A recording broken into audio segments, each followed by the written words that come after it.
بسم الله الرحمن الرحيم. السلام عليكم ومرحبا بكم في فيديو جديده من فيديوهات القناه ديالنا سولو اس في تي. دونك دائما في اطار الدروس ديال الثانيه بكالوريا علوم الحياه والارض وعلوم فيزيائيه. دونك كنا بدينا لونيتي 1 consommation de la matière organique et le flux d'énergie. Déjà on a traité le chapitre 1 يعني concernant la libération de l'énergie emmagasinée dans la matière organique.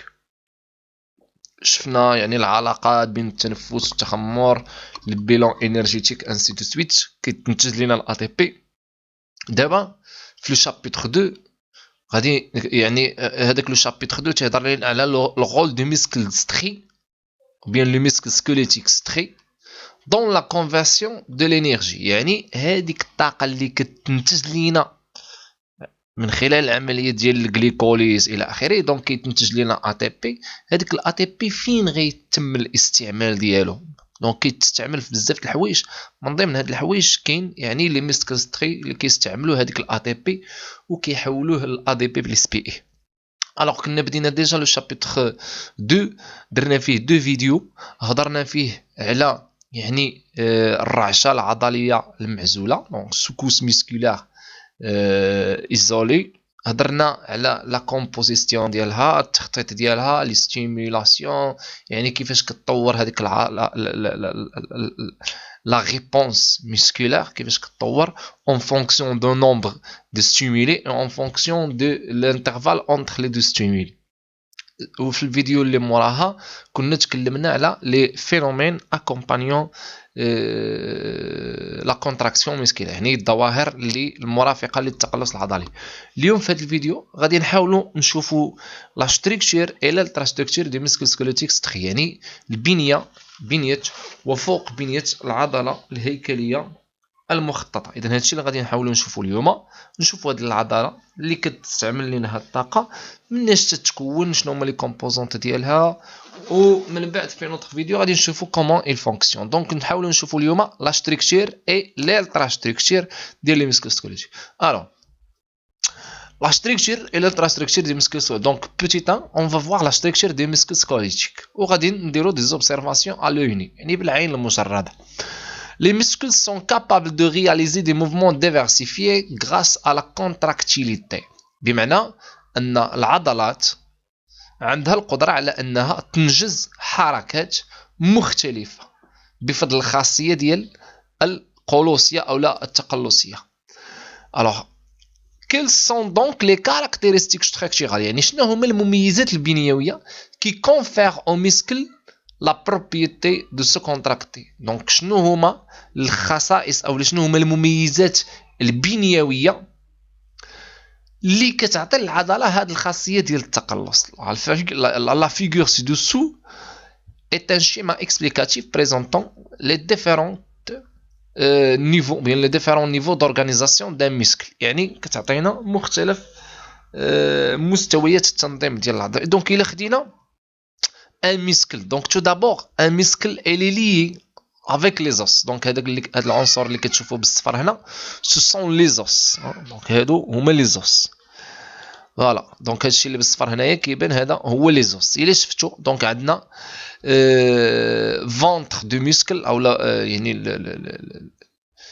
العضله الاماميه وكاين عضله خلفيه. دونك الا خدينا غير هذيك لا ventre de muscle elle est insérée sur les os par des tendons. كاينه واحد لي طوندون اولا الوثر اللي يعني كيشد ليا هاد لي ميسكل مع بعضياتهم. دونك هو هاد ليليمون اللي بالابيض هنايا، دونك هاد ليليمون اللي بالابيض لهنايا كيتسموا لي طوندون. دونك اي عضله كنلقاو عندها لي طوندون من الجهتين اللي كيربطوها بلي زوس اولا العظام. دونك الا خدينا عضله دونك سي اون ميسكل سكوليتيك ستري، دونك هي هادي، دونك هادي راها عضله.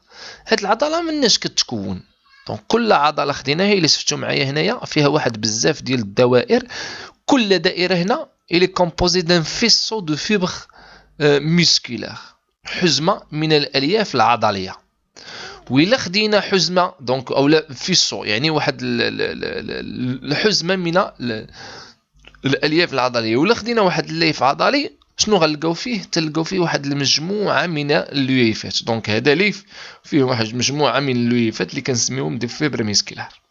الا خدينا اللويف فغنلقاو انه تيتكون من يعني هنا لداخل لي ميوفيبريل، وعنده هنايا هاد النقط اللي كتشوفوا على برا هادو سو سون لي نوايو اكسترن. دونك كون كيستيون انوتي لو شيما بوي ديغاجي، يعني نعطيو دي نوت. دونك هما هادو اسماء et dégager les constituants essentiels du muscle squelettique strié et déterminer quelques caractéristiques de constitution. Donc هنا نشوفوا les muscles sont fixés sur les os. هذه قلناها ان العضلات مثبته على العظام. on les qualifiait alors de muscles squelettiques. داكشي علاش كنقولوا لهم العضله الهيكليه او العضله يعني العضلات الهيكليه. علاش؟ لانها مرتبطه بالهيكل او مرتبطه بالاعضاء. La coupe transversale montre que le muscle est divisé en compartiments séparés par le tissu conjonctif. donc فاش كنديروا هاد لا كوب ترانسفيرسال هنايا كتبين لينا بان هنا عندنا واحد بزاف ديال لي كومبارتيمون كيجمعهم ليا واحد لو تيسي كونجونكتيف. اولا يعني الا بغينا نقولوا لو مسكل est divisé en compartiments séparés par le tissu conjonctif. Ces compartiments sont appelés les faisceaux musculaires. إذن هنا العضلة هي مجموعة من les faisceaux du fibre musculaire. دونك واحد مجموعة لي كومبارتيمون كيبانوا لينا على شكل دوائر. هاد الدوائر هما كل دائرة كتشكل لنا ان faisceau musculaire. دونك المسكل squelettique strié c'est un ensemble de faisceaux de fibres musculaires. La délacération d'un muscle montre يعني الا شدينا هذاك المسكل وزدنا فككناه، يعني الا شدينا هذاك الفيسو مسكولار وزدنا فككناه شنو غنلقاو؟ دونك كيلي ويان كيلا ان ستركتور فيبروس، يعني فيه واحد بزاف ديال لي فيبر. مفهوم؟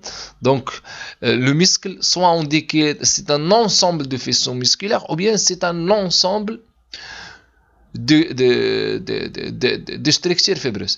Elle est constituée de nombreuses faibles ou bien de nombreuses faibles musculaires. يعني العضلة فيها واحد العدد كبير من الليفات العضلية. Chaque fibre musculaire est une structure fissurée de grande taille. كل ليف عضلي هو واحد البنية fissurée de grande taille، يعني عندها بضع سنتيمترات. Elle est formée d'un cytoplasme. السيتوبلازم ديالها كنسميوه ساركوبلازم، وهذاك السيتوبلازم محدد بواحد لا ممبران، واحد الغشاء ممبران سيتوبلازمي اون لابيل ساركوبلازم. اذا ساركولام. اذا شنو هو الساركولام؟ هو الغشاء ديال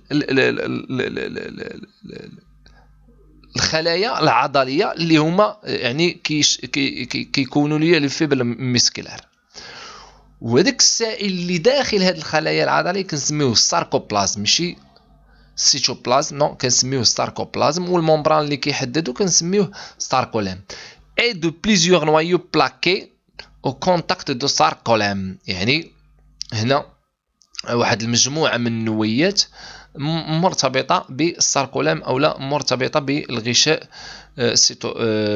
sarcoplasmé. Donc la fibre musculaire apparaît occupée presque totalement le long du cylindre. هنا شنو تيبان لنا؟ ان هاد الفيبر مسكولار او الليف العضلي كيظهر على انه يحتل totalement le long du cylindre qu'on l'appelle myofibril. Donc هنا الفيسون مسكولار قلنا apparaît occupé presque totalement de longs cylindres qu'on appelle le myofibril, déposés parallèlement au grand axe de la cellule, ce qui donne à la cellule musculaire une stration longitudinale. Donc la fibre musculaire est une cellule géante plurinucléée appelée sénestion. Donc هنايا هذا الليف العضلي هو واحد الخلية كبيرة plurinucléée متعددة النويات appelée sénestion. إلا زدنا فصلنا ولا زدنا دققنا في التركيبة أو في المكونات ديال الميوفيبريل أو لا ديال الفيبر مسكولار، دونك لوبسيرفاسيون ميكروسكوبيك أو بيان أو ميكروسكوب أوبتيك. دونك غادي نشوفو لا ستركتور دي muscles. Donc on continue à étudier la structure des muscles striés squelettiques. La figure ci-contre représente une observation microscopique d'une coupe longitudinale d'une partie d'un muscle سترويدي. et donc هنا خدينا واحد الجزء انا واحد لا كوب لونجيتودينال ديال واحد الجزء من المسكل سكوليتيك ولا المسكل سكوليتيك ستريي. دونك هنا تيبان لينا بعدا بان هاد لي فيبر مسكولير اللي عندنا في رقم واحد.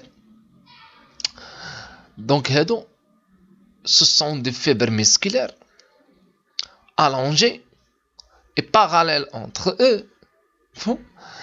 et ils sont, ou bien chaque fibre elle contient plusieurs noyaux, donc ils sont représentés aussi en bleu. Donc décrire la structure de la fibre musculaire et justifier l'expression muscle strie. علاش كنسميوها muscle strie? Donc tout simplement l'observation microscopique montre que le muscle est constitué des milliers de fibres musculaires. يعني العضله كتكون بواحد الملايين من لي فيبر مسكولار من الويفات العضليه. ce sont les cellules de forme allongée يعني عندهم واحد الشكل طويل et plurinucléées متعدده النواة. la fibre musculaire de diamètre يعني هاد اللويف العضلي كيكون عنده واحد لو ديامتر ما بين القطر ديالو الا بغينا نقولوا ما بين 10 و 100 ميكرومتر et de longueur pouvant atteindre plusieurs centimètres et formé d'un sarcoplasme renfermant plusieurs noyaux distribués en périphérie. Donc à partir de cette observation microscopique, on constate que le tissu musculaire montre des striations transversales en plus des striations longitudinales. C'est pour cela on le qualifie d'un muscle squelettique strié. Donc ceci c'est un dessin explicatif. هاد الديسان شنو تيبين لينا؟ كيبين لينا بانه عندنا à l'intérieur ce qu'on appelle le sarcoplasme يعني le liquide dans lequel baigne le contenu cellulaire ou bien le contenu des muscles ou bien des myofibrilles ou bien des sarcolèmes. Donc tout ce qui est à l'intérieur de sarcolème on l'appelle sarcoplasme, sauf bien sûr les organites. Si on détaille l'observation, on observe qu'il y a du noyau. Donc ici ils sont en nombre de 6, hein? Donc là, ainsi de suite. Donc on a 6 noyaux et on a des myofibrilles. Donc voilà, ce sont les myofibrilles allongées, ainsi de suite. Si on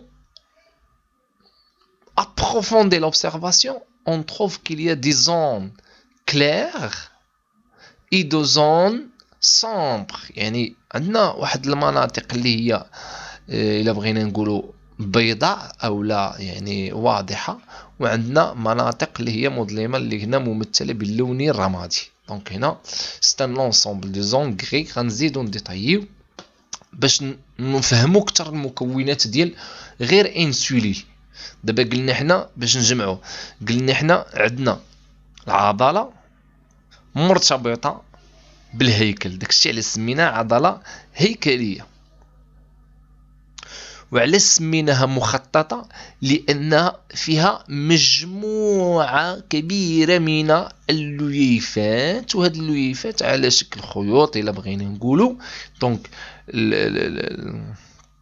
العضله فيها مجموعه من الحزيمات ولا يعني لي فيسون ميسكولار، الحزمات العضليه، وكل حزمه عضليه فيها واحد المجموعه من لي ميوفيبريل اولا من لي فيلامون اللي بغينا نقول. فهنايا كل فيلامون فيه ان ensemble دي سيلول كون فالي فوار باغ لا سويت. غير هو دابا شدينا الفيلامون بان لينا ان فيه لي نوايو، بان لينا ان فيه لي ميوفيبريل، بان لينا ان فيه يعني لي زيليمون tels que يعني les mitochondries et les organes cellulaires. Donc pour définir le structure يعني بنشوفوا دابا فوق بنية المسكل سكوليتيك ستريي on utilise le microscope qui permet d'observer en détail les divers organes qui le composent. يعني باش نزيدوا نتعمقوا في المكونات اللي كاينه في عند الساركو بلازم من غير يعني المكونات اللي عرفنا واللي هما لو نوايو لو ميوفيبريل، يعني نشوفوا بالديتاي. observation microscope électronique. Afin d'identifier les éléments impliqués dans la contraction musculaire, on suggère d'exploiter le document 11. نشوفوا هذا le document 11 شنو تيقول لنا. Donc la figure 1 اللي هي يعني هذه باردون، دونك عندنا لا figure 1 هي هذه représente une observation en microscope électronique، يعني واحد الملاحظة بالمجهر الضوئي. جيد. دين كوب لونجيتيدينال دان فيبر مسكيلار، اذا درنا مقطع عرضي يعني واحد لوييف عضلي ودرنا الملاحظه بالمجهر. فشنو كيتضح لينا من خلال هذا المجهر؟ فعندنا دي زون كلير وعندنا دي زون سومبر، يعني عندنا مناطق سوداء ومناطق إلا بغينا نقولوا بيضاء. هاد المناطق البيضاء يتوسطها شريط قاتم، شريط قاتم أسود. مفهوم؟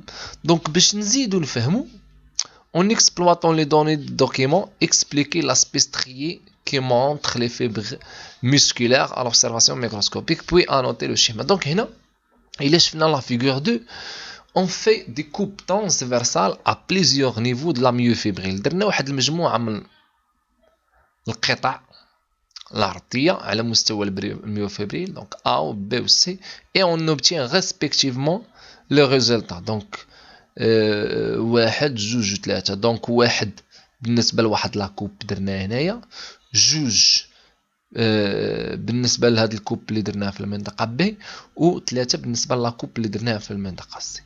إذن إلا شفنا A فشنو درنا؟ درنا إن كوب فين على مستوى هاد لا زون كلير. فكنلاحظوا أن هاد المنطقة اللي في لا زون كلير فيها دي زيليمون تري تري بوتي وبيان تري تري فان، يعني فيها دي فيل ولكن ils sont تري تري فان. بالنسبة للمنطقة يعني لهاد إلا بغينا نقولوا هاد المنطقة اللي هي يعني في لا زون بي فين درنا لا كوب ترانسفيرسال، كيبانو لينا بأنه راه كاينين دي زيليمون grossiers et des éléments petits, hein?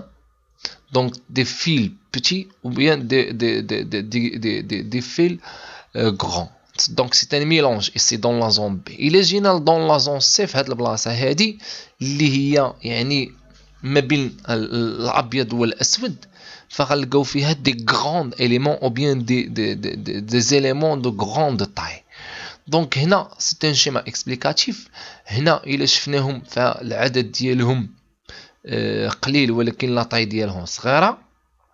نفس الشيء هنايا، دونك عندنا ان ميلونج اونتر لي غروند اليمون اي لي بوتيت اليمون، وهنايا عندنا غير لي غروند اليمون. دونك هنا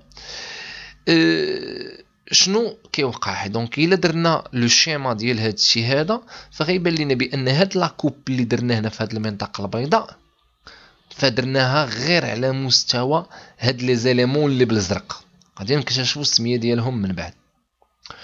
وفاش درنا يعني في لا زون بي فدرناها على مستوى واحد المنطقه اللي كيتواجدوا فيها هاد لي زيليمون اللي بالبيض، عفوا لي زيليمون اللي بالازرق ولي زيليمون اللي بالاسود، اللي هما يعني هاد لي زيليمون اللي بالاسود اللي هما اللي غلاضين، هما اللي كيبانوا لينا هنا دو غران بوين. اما لي زيليمون اللي بالازرق فهما اللي كيبانوا لنا هنا دو بوتي بوين. مفهوم؟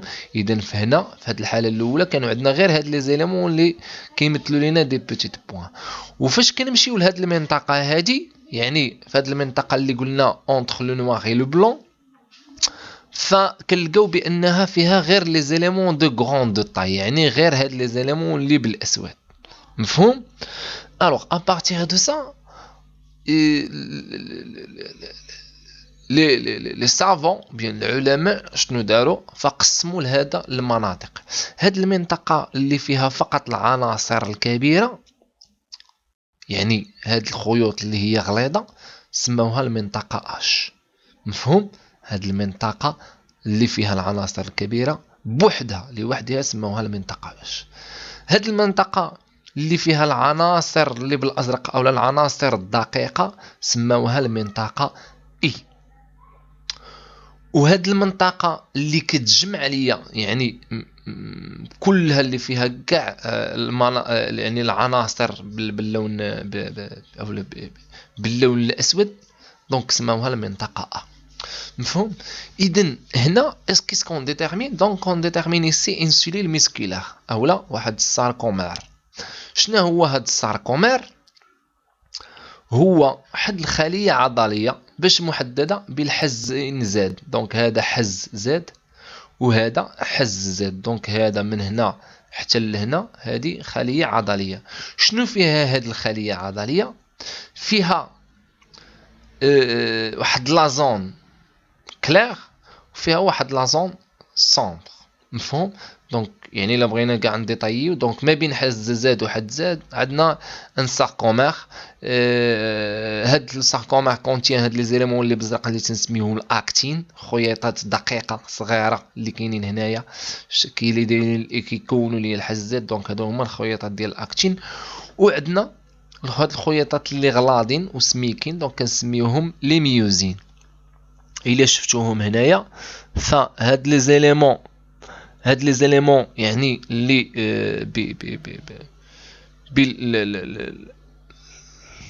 الاحمر هما دايرينهم هنا بالاحمر هادو هما لي ميوزين. وهنا هاد لي زيليمون اللي بزرق هما الاكتين. مفهوم؟ هاد العناصر الزرقاء هذه كتمثل ليا الشبكه الساركوبلازميه لا ريتيكولوموندوبلازميك. دونك هادو اللي هنا بالبرتقالي سون لي ميتوكوندري.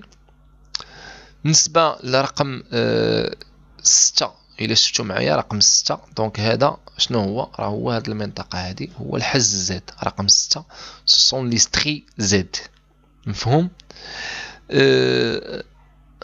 رقم 7 دونك كيحدد لنا هاد المنطقه كامله دونك سي ان ساركومير. رقم 1 تنقدروا نعتبروه يعني الا كان هاد الخيط دونك هو الساركو لام. الساركولام دونك عقلوا على كاينين 3 ديال لي ساركو.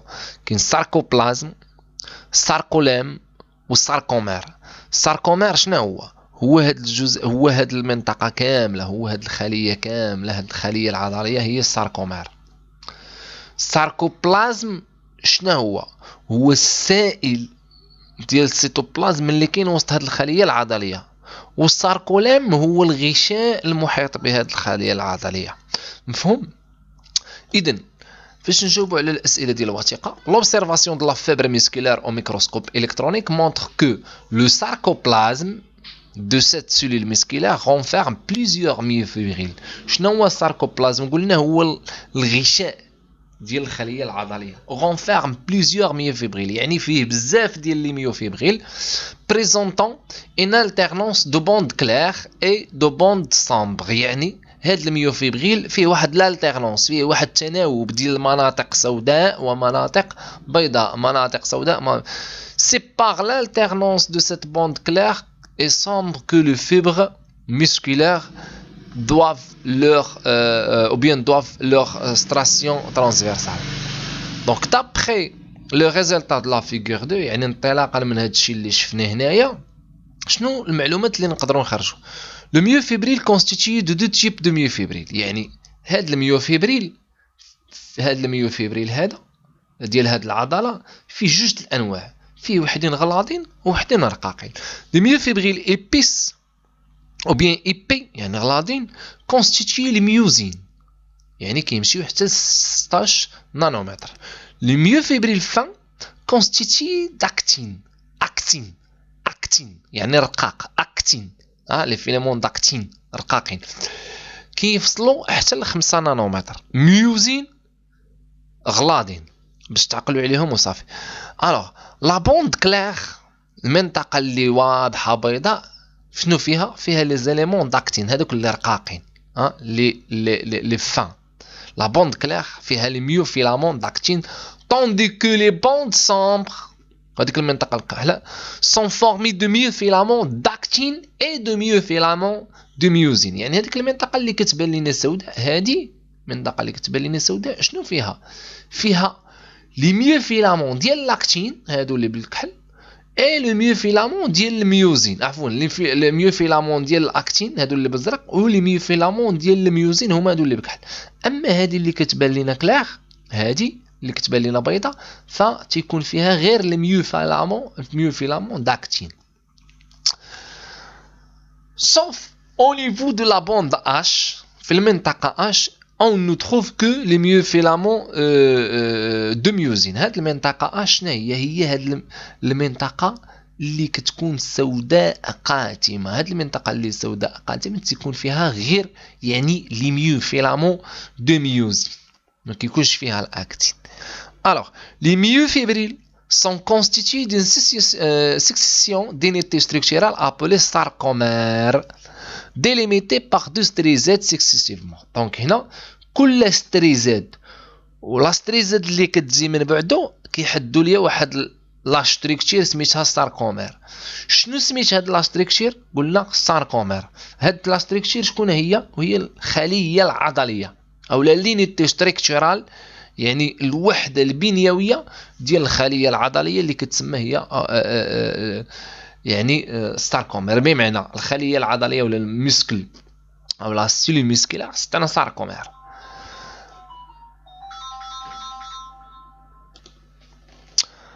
Alors, les myofibrils sont constitués d'une succession d'unités structurales appelées sarcomères délimitées par deux strizades. يعني ما بين ستريزاد و ستريزاد كتكون عندنا واحد لينيتي كون لابيل. دونك هادي ما بين ستريزاد و ستريزاد، اولا كيف ما كتشوفوا هنا ما بين 6 و 6. دونك 6 هو لو ستريزاد، ما بين 6 و 6 كيكون عندي واحد لينيتي فونكسيونيل اللي هي كنسميوها الساركومير، الخليه العضليه او الساركومير.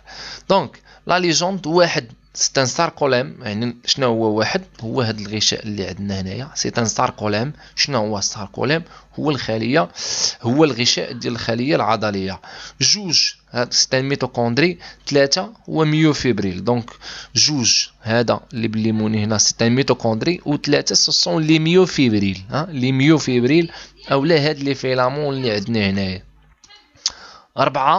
أربعة دونك إلا شفتو معايا ربعة، هذيك لا ريتيكولوم اندوبلازميك وبيان لا ريتيكولوم كنسميوها ساركوبلازميك. 5 تيب ترانسفيرسي، 6 لي ستريزاد، 7 ساركومير، 8 ميوزين و 9 اكتين. دونك كتشوفوهم معايا هنايا. دونك 8 ميوزين و 9 اكتين. بالنسبه لهاد ليليمون 5، ليليمون 5 راه هضرنا عليه قلنا هو يعني تيب ترانسفيرسال، وهادو لي ستريزاد. و7 هو ساركومير. الا شفتو معايا 7 هو هاد الجزء من هنا حتى لهنا هو دايرين له السهم. دونك نكبروا شويه باش تشوفوه. الوغ فوالا ها هو رقم 7 تيبان لكم اللي شاد ليا من 6 حتى ل 6. دونك هو كيتسمى ساركومير. الوغ هكا تنكونوا يعني درنا ليلترا ستركتور ديال يعني لا سيل. دونك ان فيبر ميسكولار renferme un organisme spécialisé dans le stockage des ions. واحد الفيبر ميسكولار عنده واحد العضي متخصص في تخزين ايونات سي ا دو بليس اللي هو الكالسيوم. شكون هو هذا العضي؟ هو لا ريتيكولوم ساركوبلازميك. مفهوم؟ لا ريتيكولوم ساركوبلازميك دي غليكوجين. دونك كيخزن لي لو سي ا دو بليس، كيخزن لي الغليكوجين اي الميوغلوبين، يعني سو سون دي بروتيين كي فيكس لو دو، اي كذلك تيكونوا فيه لي ميتوكوندري. دونك هنا الفيبر ميسكيلار شنو فيه؟ فيه ان متكون مناش من ان اورغانيت سبيسياليزي دون لو ستوكاج دي زيون اللي كنسميوه لا ريتيكولوم ساركوبلازميك. هاد الفيبر ميسكيلار ابار هاد لا ريتيكولوم ساركوبلازميك فيه الجليكوجين، فيه الميوغلوبين وفيه الميتوكوندري. وقلنا هاد الميوغلوبين سو سون دي بروتيين كي فيكس الاود. دونك هنا بالنسبه للترا ستركتور الا شفتوا معايا لي ميوفيلامون كاينين جوج الانواع. كاين لي ميوفيلامون داكتين هما هادو، ولي ميوفيلامون دو ميوزين. هاد لي ميوفيلامون دو ميوزين ساهلين. علاش؟ شنو المكونات ديال هاد لي ميوفيلامون؟ كاين عندها واحد لاتيج، واحد الساق، وهاد الساق il se termine باغ دي تيت دو ميوزين، كنسميوهم رؤوس الميوزين. مفهوم؟ بالنسبه لي فيلامون داكتين هو اللي مركب شويه، دونك غادي نحاولوا نكبروه باش تشوفوه. الوغ فيه هذا العنصر اللي بالاحمر اللي كنسميوهم لي دونك هادو كاملين سو سون دي بروتيين، غير هذا اللي بالاحمر سو سون دي بارتيكول او بيان سو سون دي غلوبول، واحد الكريات ديال الاكتين. هما هادو اللي بالاحمر، هادوك الكريات ديال الاكتين كنسميوهم دي بروتيين غلوبولوس. عندنا واحد لي بروتيين ديال التروبونين، دونك هما كتشوفوا هو هذا اللي يعني هاد ليليمون هذا اللي كيتسمى تروبونين. دونك ما بين كل 7 الكريات حمرين اللي حسبتوهم، دونك 1 2 3 4 5 6 7 غنلقاو ان تروبونين. نحسبوا عاوتاني 7 1 2 3 4 5 6 7 غنلقاو ان تروبونين، 1 2 3 4 6 7 غنلقاو ان تروبونين. اذا ما بين كل 7 الجزيئات او 7 لي بروتيين داكتين وبين لي بروتيين غلوبولوز داكتين كنلقاو واحد تروبونين. مفهوم؟ وعاد عندنا واحد لي فيلامون تروبوميوزين، هما هادو اللي بالاسود، واحد لي فيلامون ديال لي تروبوميوزين. دونك هادي سي لانتراستركتير ديال لي ميو فيلامون داكتين. لي ميو فيلامون فان هذوك اللي رقاق هما قلنا هما اللي سميتهم لاكتين. لاكتين اي سون كونستيتيي دو 3 بروتيين اللي هضرنا عليهم، هما الاكتين والتروبوميوزين والتروبونين. لاكتين c'est les constituants essentiels, c'est une protéine globuleuse يعني كروية بغينا نقولوا possédant à sa surface un site de liaison à la molécule de myosine. يعني شنو هاد الكريات الحمراء او هاد البروتين اللي على شكل كريات حمراء ديال الاكتين، كل وحده فيها واحد الموقع ديال التثبيت ديال الميوزين. ثم عندنا تروبونين سو سون دي بروتيين غلوبولوز حتى هما، وعندنا تروبوميوزين اللي ماشي غلوبولوز ولكن فيبرس الا بغينا نقولوا على شكل خيوط. مفهوم؟ دونك هذه هي التراستركتور ديال بالنسبه للميوزين. Les myofilaments épais, les glades sont des faisceaux d'environ 200 molécules de myosine. Chaque molécule est constituée d'une tige et de têtes globuleuses. مفهوم؟ دونك هذا يعني لا دراستيكش. دونك اللي شفنا في هذا الشيء كامل شنو هو يعني الالتراستركتير ديال الميوزين وديال الاكتين. دونك بالنسبه للميوزين قلنا فيه واحد لاتيج واحد لي تيت دي ميوزين، وبالنسبه للاكتين قلنا فيه 3 بروتيين، واحد جوج ديال لي بروتيين اللي هما الاكتين والتروبونين اي سون غلوبولوز. هاد لي فيلامون داكتين يعني فاش كنقولوا فيلامون داكتين كنقصدوا به هاد الشيء كامل، ولكن علاش سميناه فيلامون داكتين حيت الي كومبوزي برينسيبالمون باغ دي بروتيين داكتين واحد اللي هما سون دي بروتيين غلوبولوز. مفهوم؟ هاد لي بروتيين غلوبولوز فيهم دي زوندغوا او سوفيكس يعني لي موليكول او بيان لي تيت دو ميوزين. مفهوم؟ زائد عندنا هاد لي بروبونين entre chaque 7 globules d'actine on trouve des globules de troponine. وعاد كاين هاد لي فيلامون ديال تروبوميوزين. من قبل كنا هضرنا على يعني ستاركومير والساركولام والساركوبلازم.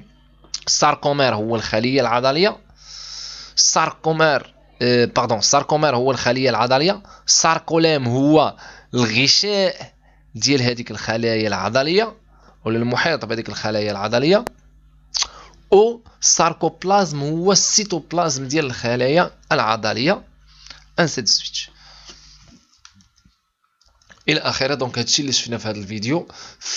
ما بغيتش نجمع لكم دو فيديو، دونك خلي لكم هذا الفيديو قصير. الفيديو اللي من موراه ان شاء الله غادي نديرو فيه لو ميكانيزم دو لا كونتراكسيون يعني آلية التقلص العضلي.